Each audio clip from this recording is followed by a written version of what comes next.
में मैं हूं आपके साथ कविता थपलियाल और इस शो में 1 घंटे हम आपके तमाम सवालों के जवाब देते हैं। मेरे साथ मेरे सहयोगी पूजा और प्रशांत भी जुड़ गए हैं और साथ ही हमारे साथ एक एक्सपर्ट पैनल भी जुड़ेगा जो आपके स्टॉक से जुड़े सवालों पर आपको सलाह देगा। बाजार का मोमेंटम हम चेक कर रहे हैं, उससे पहले प्रशांत और पूजा, वीकेंड पे वो ट्रेंड देखा आप दोनों ने, लुक इन बिटवीन, जो कीपैड्स जो आपके कीपैड्स पर दिखाई दे रहा है। बिल्कुल बिल्कुल। हाँ, मतलब मुझे तो कई थोड़ा समय लगा इसे समझने में कि आखिर ये चल क्या रहा है। एग्जैक्टली मतलब कोई भी सवाल आपको दे देते हैं और बाद में उसके जवाब के लिए लोग कहते हैं कि लुक बिटवीन द अल्फाबेट्स। हाँ, सो कई बार मुझे भी, तुम सही कह रहे हो प्रशांत, मुझे भी समझ में नहीं आया तो गूगल करके या तो कमेंट्स बॉक्स में जो है जाकर समझना पड़ा था ये ट्रेंड। लेकिन दर्शकों को बता दें कि इस शो में ऐसा कुछ नहीं होगा, हम कोई look in between the challenge नहीं कर रहे हैं। हम आपके सवाल यहाँ पर जो है उस पर जवाब दे रहे हैं। और सवाल आप कैसे पूछ सकते हैं? सवाल आप पूछ सकते हैं व्हाट्सएप करके, और व्हाट्सएप का नंबर आपकी स्क्रीन पे फ्लैश करेंगे। और ही यूट्यूब पर भी हम लाइव हैं इस वक्त, अगर आप देख रहे हैं हमें तो अपने सवाल यूट्यूब के कमेंट बॉक्स पर भी डाल दीजिए। और आज आपके तमाम सवालों के जवाब देने के लिए हमारे साथ खास मेहमान भी जुड़ गए हैं। मेरे साथ हैं आज जियोजीत फाइनेंशियल के गौरांग शाह और मार्केट एक्सपर्ट रवि सिंह। आप दोनों का स्वागत है। गौरांग और रवि, आपने क्या देखा इस चैलेंज में, क्या इंटरेस्टिंग लगा आपको? काफ़ी बजिंग है ये, इसीलिए मैं इसकी चर्चा कर रही हूँ, बिकॉज बहुत उत्साह है लोगों में। गौरांग, आप देख पाए इस चैलेंज को? क्षमा कीजिएगा, आपकी आवाज आ नहीं रही थी तो मैं प्रश्न सुन नहीं पाया पहले। एक चैलेंज चल रहा है सोशल मीडिया में, एक सवाल पूछ लेते हैं और उसके जवाब का जो एक हिंट है, बोलते हैं look between the alphabets keypad पर। Look between the alphabets and look read in between the lines. Right, exactly. I think हमारे शो के लिए और जो बाजार की चाल है उसमें रीड बिटवीन द लाइंस जो है वो ज्यादा फिट बैठता है। रवि जी बिल्कुल, देखिए गौरांग जी अपने एक्सपीरियंस को से पकड़ लेते हैं और वही बात उन्होंने कही है, बिल्कुल सही बैठता है। चलिए, तो ये हंसी मजाक का सिलसिला और इंटरेस्टिंग बातों का सेशन चलता रहेगा, लेकिन फिलहाल फटाफट बाजार की एक चाल पर नजर डाल लेते हैं, जहां पर तीसरा दिन हम देख रहे हैं जहां पर बाजार थोड़ा है ½ ऊपर फिलहाल दिखाई दे रहा है। 22,400 के आसपास के लेवल्स हैं और सेंसेक्स में हम देख सकते हैं लगभग 330 अंकों की तेजी, 74,000 के ऊपर कारोबार कर रहा है। बैंक निफ्टी आप देख सकते हैं लगभग 240 अंक ऊपर है, 48,200 के लेवल्स। एडवांस डिक्लाइन भी आपके स्क्रीन पे फ्लैश करेंगे, जहां पर 1677 हम देख सकते हैं एडवांसेस हैं, और डिक्लाइंस आप देख सकते हैं लगभग 573 दिखाई दे रहे हैं, और 350 अंकों की तेजी सेंसेक्स में भी आती हुई दिखाई दे रही है। लगातार तीसरा सेशन गौरांग, जहां पर बाजार का मोमेंटम जो है वो ऊपर की ओर जाता हुआ दिखाई दे रहा है।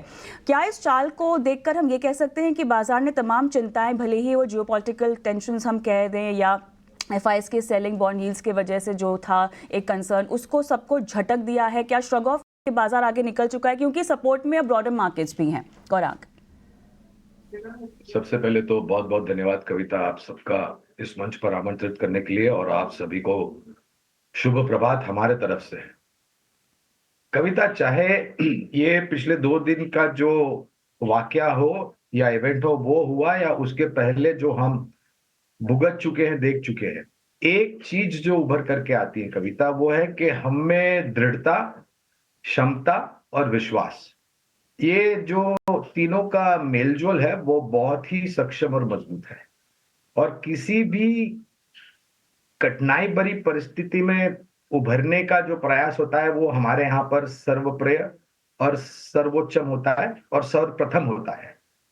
कहने का तात्पर्य यह है कि जियोपॉलिटिकल सिचुएशन को लेकर के आने वाले समय में क्या होगा, किस प्रकार से वो दुर्घटना हमारे समक्ष आएगी, वो सब कहना बहुत मुश्किल है। लेकिन एक चीज मैं बिल्कुल कह सकता हूं कविता, और वो है कि हम जो भी परिस्थितियां होगी आने वाले भविष्य में, उससे उभरने की पूर्ण रूप से हमारे पास व्यवस्था है, ताकत है, तजुर्बा है और काबिलियत है। दिक्कत यह है कि अगर जरूरत से ज्यादा हम ऊपर जाते हैं तो जो चीज हम देख रहे हैं फिलहाल नतीजों को लेकर के, चुनाव को लेकर के और जियोपॉलिटिकल सिचुएशन को लेकर के, वो इतना मतलब हम ज्यादा उत्साह नहीं रखना चाहिए कि फिर परिणाम अच्छे आते हैं, नतीजे चुनाव के अच्छे आते हैं, उसके बाद किसी प्रकार की प्रतिक्रिया देने के काबिल या लायक न रहे। मेरा ये मानना है कि ये जो निफ्टी स्पॉट का स्तर है 22,200 22,100 नीचे के तरफ, 22,450 के पार जो हम काम कर रहे हैं। हमने सोमवार को एक बाजार के ऊपर ब्यौरा दिया था कि 22,300 22,400 पर थोड़ी बहुत मुनाफा वसूली आएगी। थोड़ा बहुत वैसे ही रुझान देखा है, हालांकि हम 22,400 के पार कामकाज कर रहे हैं। तो थोड़ा बाजार मुनाफा वसूली की चपेट में आए ना, तो वो बाजार की सेहत को और मजबूत बनाएगा। तो मैं ये मानता हूं कि ऊपर जाए हम, लेकिन इतना भी ओवर रिएक्ट न करें कि फिर एक्चुअल इवेंट्स होने के बाद जो परिणाम आएंगे उस पर हम और ऊपर के तरफ के स्तर न देख सके। ठीक है, तो ये है बाजार पर, और बाजार में जिस तरह से एक आगे मोमेंटम रह सकता उस पर एक विस्तृत नजरिया गौरांग जी की तरफ से आता हुआ। चलिए अपने पहले कॉलर को अपने साथ जोड़ते हैं। अमोल हैं महाराष्ट्र से। अमोल, महाराष्ट्र में कहाँ से बात कर रहे हैं? Good morning. अहमदनगर। जी जी, पूछे क्या जानना चाहते हैं? सर मेरे पास अरविंद के 500 शेयर 127 पे। अरविंद और लिमिटेड या अरविंद फैशन? अरविंद लिमिटेड। ठीक है, ठीक है।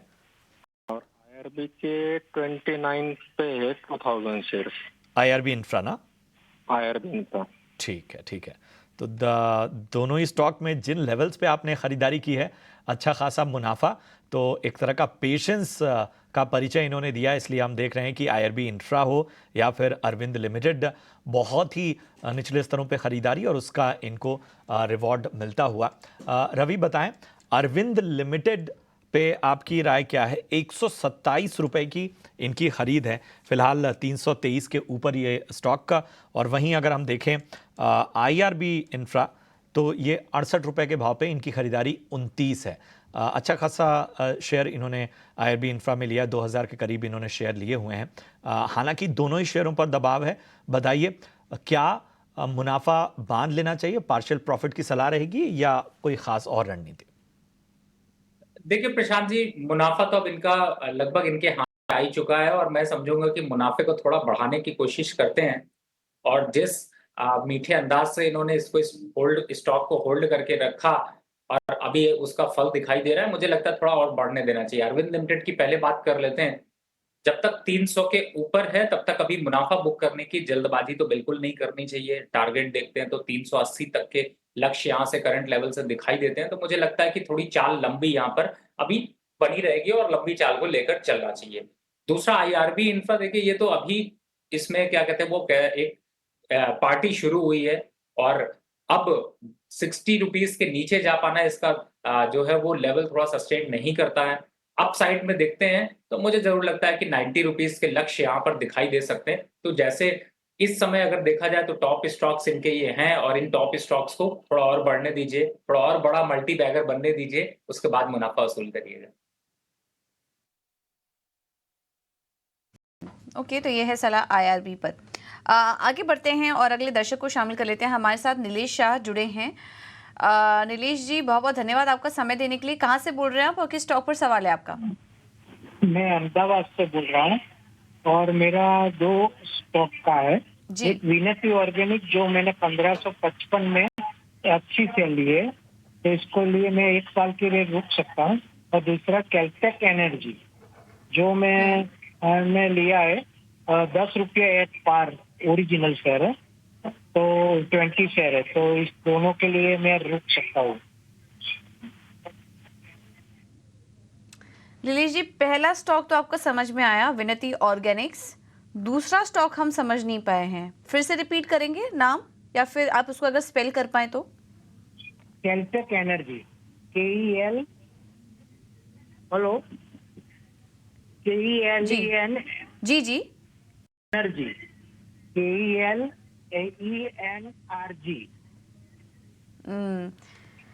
नीलेश जी, माफ़ी चाहेंगे, ये कंपनी हमारे डेटाबेस में नहीं है और मुझे नहीं लगता कि हमारे एक्सपर्ट भी इसको ट्रैक करते होंगे जिस कंपनी का आपने नाम लिया, क्योंकि ऐसा मालूम पड़ता है कि छोटी कंपनियों की लिक्विडिटी ज़्यादा नहीं होगी, इस वजह से ये कंपनी हम ट्रैक नहीं कर पाते। तो उसके लिए माफ़ी चाहेंगे आपसे। विनती ऑर्गेनिक्स पर राय दे देते हैं। 1555 पर लिया था और 1 साल का समय और दे सकते हैं। गौरांग जी, क्या सलाह होगी आपकी विनती ऑर्गेनिक्स पर? बुनियादी तर्क के आधार पर यहाँ पर खरीदारी की राय है। स्पेशलिटी एग्रोकेमिकल्स क्षेत्र से ये जुड़ी हुई कंपनी है।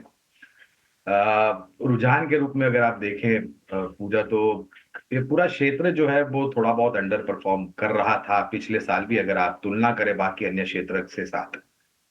फिलहाल जो स्थानीय मार्केट के लेकर कारोबार के आंकड़े आए हैं और विदेशी बाजार में जो इनका काम है उसको लेकर के जो एक्सपोर्ट के आंकड़े आए हैं, मैं पूरी क्षेत्र की कंपनी की बात कर रहा हूँ, सिर्फ विनती ऑर्गेनिक्स की नहीं, तो वो काफी सकारात्मक और अच्छा है, जहां से एक अंदेशा हमें मिलता है कि शायद आने वाले भविष्य में जो परिस्थितियां उभरी थी चाइना +1 यूरोप +1, उसका फायदा एक्सपोर्ट मार्केट को लेकर के स्पेशलिटी और एग्रोकेमिकल्स को मिल सकता है। साल भर का नजरिया है, मैं इनको दरखास्त करूंगा, विनती करूंगा कि अगर ये थोड़ा बहुत और अपना समय बढ़ा सके तो उस परिस्थिति में 1850 तक के लक्ष्य आप विनती ऑर्गेनिक्स में आते हुए देख सकते हैं। मैं बुनियादी तर्क के आधार पर राय दे रहा हूं। चलिए, तो विनती ऑर्गेनिक्स और इस पूरे क्षेत्र को लेकर ये राय गौरांग की। देवबंद से हमारे दर्शक विवेक फोन लाइन पे जुड़ गए हैं। विवेक, नमस्कार। नमस्कार मैम। बताइए सर, किस टॉपिक पे सवाल पूछना चाहते हैं? Good morning ma'am. Good morning sir. आपका प्रोग्राम मैं बहुत अच्छे से फॉलो करता हूँ डेली। धन्यवाद सर। और मेरा स्टॉक है तो मैम कि मेरा इरेडा लिया हुआ है मैम, 182 का प्राइस है, एवरेज किया हुआ है और 1200 शेयर है। एक तो ये है। दूसरा मेरा SJVN है जिसके 600 शेयर है, 142 के बाइंग है। तो नजरिया तो मतलब पूरे साल का है, एक साल का लंबा है, कोई ऐसा मेरे को जल्दी से निकालना नहीं है। मतलब ये है कि वो चलेगा नहीं चलेगा, क्वेश्चन ये है कि निकल जाऊं या फिर अभी वेट करो। ओके, एक एक करके बात करते हैं रवि। सबसे पहले इरेडा 182 इनकी एवरेज बाइंग प्राइस है, 167 के आसपास तो फिलहाल स्टॉक चल ही रहा है। एक साल का समय ये देना चाहते हैं। देखिए, थोड़ा सा एक रेजिस्टेंस पे तो इन्होंने खरीदा है और इसी वजह से इनको थोड़ा सा नुकसान दिखाई दे रहा है, लेकिन इरेडा के स्टॉक को अगर फोकस करें तो मुझे लगता है कि 160 के आसपास जो लेवल्स है, जैसे 167 अभी चल रहा है, थोड़ा सा और वेट एंड वॉच करें। 160 के आसपास आता है तो एक बार पोजीशन को इंक्रीज करें, बढ़ाएं। अब एक साल के हिसाब से टारगेट देखते हो तो मुझे ऐसा लगता है कि 230 के लक्ष्य जल्द अचीव होते हुए नजर आएंगे। तो मुझे लगता है कि स्टॉक अच्छा है, थोड़ा सा समय दीजिए, रिजल्ट भी बहुत अच्छे देखने को मिले तो उसका भी इम्पैक्ट था, और ऊपरी लेवल से अगर गिरता भी है तो एवरेज करने की यहाँ पर सलाह होगी। स्टॉप लॉस आप लेकर के चल सकते हैं यहाँ पर 140 का, 145 का, और इसको अभी होल्ड करके रखें। SJVN की देखते हैं तो देखिए, SJVN भी अच्छा स्टॉक है, आपने ले रखा है और इस समय थोड़ा सा जो है वो कंसोलिडेशन यहाँ पर देखने को मिल रहा है 129 के पास, लेकिन एक साल का लक्ष्य देखते हैं तो 160 के टारगेट यहाँ पर आपको आते हुए नजर आएंगे। तो मुझे लगता है कि दोनों ही स्टॉक बेहतर हैं, बस थोड़ा सही समय पे एंट्री करने की कोशिश करिए। अगर शो को फॉलो करते हैं तो थोड़ी एडवाइस भी जरूर फॉलो करिए और सही समय पर यहाँ पर रणनीति बनाइए। 120 के आसपास तक के लेवल्स यहाँ पर मेंटेन हो सकते हैं। अभी 129 चल रहा है, तो अगर 120 आता है तो थोड़ा एवरेज इसमें भी कर लीजिए। स्टॉप लॉस 110 का रखिए और अपसाइड टारगेट 160 का। तो मुझे लगता है दोनों स्टॉक अच्छे हैं लंबे समय के लिए। तो 120 के लेवल पे आप इसमें एवरेज कर सकते हैं। आगे 160 तक के लक्ष्य स्टॉक अच्छा है, आपको नजर आ सकते हैं। चलिए बढ़ते हैं आगे, अपने खास सेगमेंट की ओर बढ़ते हैं, ऑप्शन के चैंपियन की तरफ।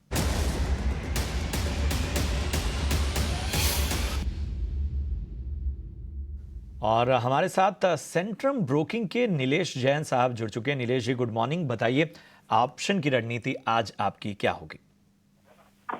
Very good morning to you. बिल्कुल, देखिए आज भी अगर हम देखें तो काफी अच्छा मोमेंटम हमें देखने को मिल रहा है। स्टॉक स्पेसिफिक एक्शन काफी अच्छा है। LNT एक पर्टिकुलर काउंटर है जहां पे हमें काफी अच्छा एक डबल बॉटम पैटर्न डेवलप होता हुआ नजर आ रहा है और यहाँ से जो मूव है वो कंटिन्यू होता हुआ नजर आ रहा है। तो ऊपरी स्तर पर 3700 तक का अंडरलाइन में हम मूव एक्सपेक्ट कर रहे हैं LNT में। हालांकि जो मंथली FNO की एक्सपायरी अप्रैल की वो कल होनी है, तो उसी एक्सपायरी का कॉल ऑप्शन 3620 का कॉल ऑप्शन जो करंटली 20 रुपीज 22 रुपीज के रेंज में चल रहा है, इसे लॉन्ग करके चल सकते हैं। 9 रुपीज का स्टॉप लॉस होगा, 35 रुपीज और 50 रुपीज के टारगेट होंगे। तो ये ऑप्शन यहाँ से डबल होने की क्षमता रखता है। इसका लॉट साइज अगर हम देखें तो 300 का है। इन टर्म ऑफ रुपीज 4200 का रिस्क बन रहा है एंड रिवॉर्ड 8100 रुपीज के बन रहे हैं। यहाँ पे अंडरलाइन में शॉर्ट टर्म मोमेंटम के को एक्सपेक्ट करके 3650 3670 तक हम एक्सपेक्ट करके चल रहे हैं।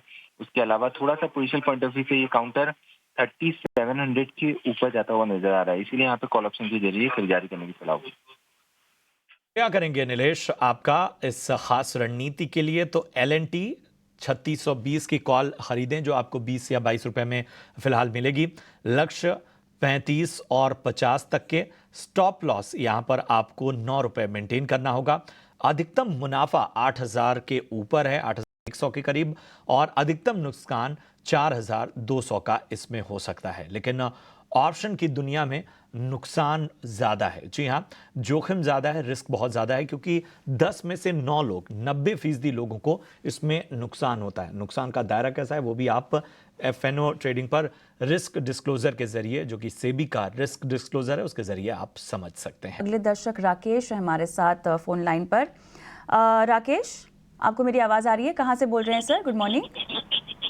गुड मॉर्निंग मैम, मैं दरभंगा से बात कर रहा हूँ। ओके, किस स्टॉक पे आपने सवाल पूछना है? कहाँ खरीदारी की है? मैम मेरे पास चोला फाइनेंस है मैम, 50 स्टॉक है 650 के रेट पे। और बजाज फाइनेंस है 10, बजाज फाइनेंस मेरे पास 5 स्टॉक है 7000 के, 6900 के रेट पे। और मैम मेरे को ये जानना था ना मैम, ये दोनों स्टॉक में से किसी एक को हटा के इसमें जाना चाहता हूँ, क्या पूना वाला फिनकॉप में। तो क्या कौन सा स्टॉक हटाना है और पूना वाला फिनकॉप लॉन्ग टर्म के लिए कैसा रहेगा? बस। इंटरेस्टिंग। ओके, गौरांग, क्या इनको रणनीति आप सुझाएंगे?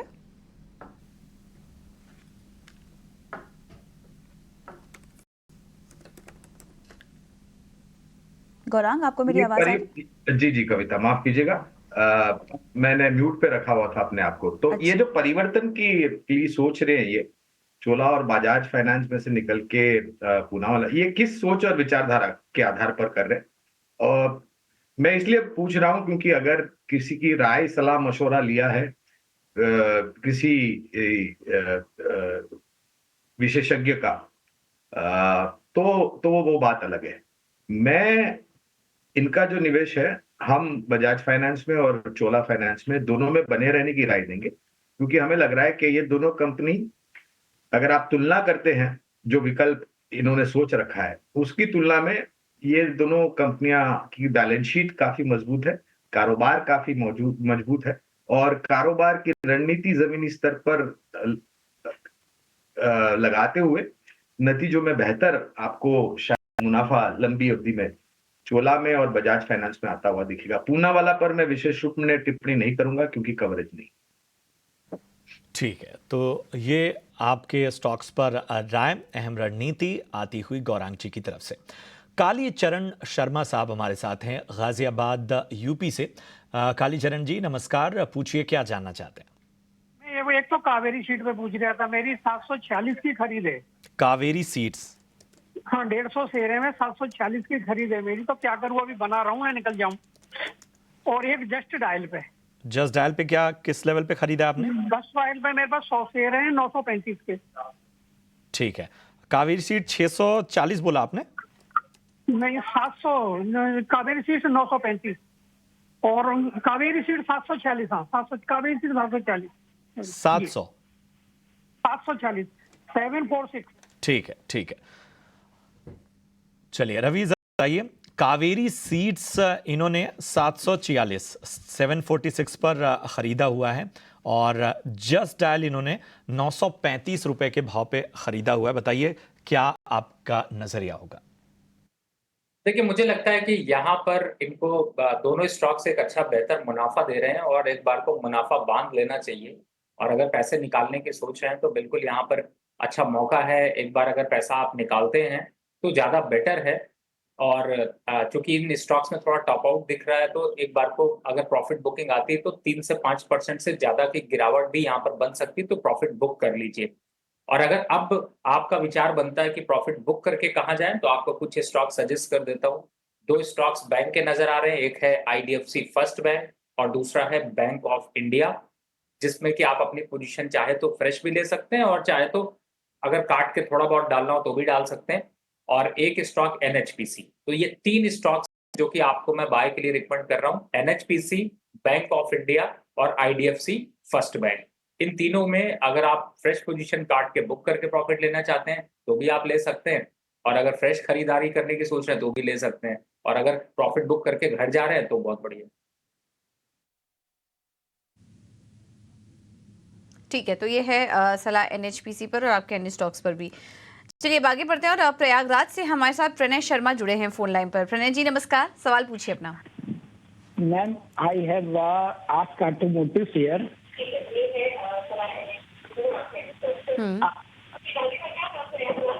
जी। I have asked automotive share at the rate of 301, 191 share. So I can hold.